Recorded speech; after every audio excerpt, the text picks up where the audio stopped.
I'm Isabel Boyd, and I'm going to be talking about the motor program perspective. The motor program perspective is the idea that movements are controlled by pre-planned sets of instructions in the brain, which are called motor programs. These motor programs allow us to perform actions without thinking of every little small detail that's involved. So another way of saying this is basically, instead of consciously controlling every single muscle involved with a certain movement, the brain stores the pattern of that movement and then runs them automatically when need be. Motor programs can also operate on their own, or with feedback.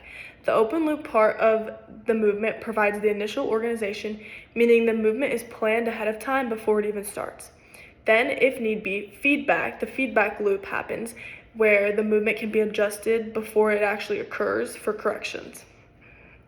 Now, as an example of this is kicking a soccer ball. So I already have a pre-planned motor program for how to kick a soccer ball, so I don't have to think about every little thing that goes involved with it. So when I kick the soccer ball, I'm not thinking about all of the muscles that are involved to make my leg kick the soccer ball. It just happens automatically.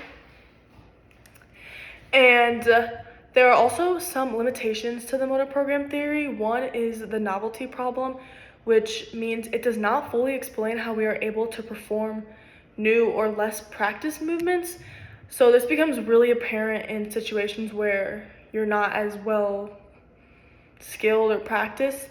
So for example, in soccer, when it comes to my non-dominant foot, which in this case is my left foot, when it comes to kicking the soccer ball, does not have as strong of a motor program. So whenever I go to kick the ball with my left foot, it feels and looks a little bit more awkward because there isn't as strong of a motor program because I'm not doing this. I don't use my left foot as much as I use my right foot.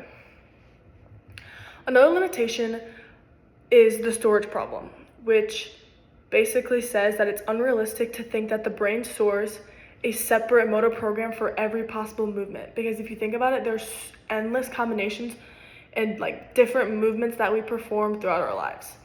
So another idea is that motor programs help explain why skilled movements are fast and consistent, because the movement is already planned, so we can perform it quickly without having to think about every small thing. This is especially important and reflects a lot in sports, I think, where you're in games or practice and even lift, and you don't have enough time to think about every small thing that you're gonna do through the action. So I think this shows how motor programs provide the foundation for skilled performance, while feedback helps fine-tune movements when needed. And for example, I think in a soccer game, when I receive a pass and I have to quickly decide to shoot or pass, I don't think about every little small thing and step that goes into that. My motor program basically just allows me to react quickly and perform the movement slowly. Overall, the motor program perspective explains how movements are planned, executed quickly and automatically, but does not fully explain all the aspects of human movement.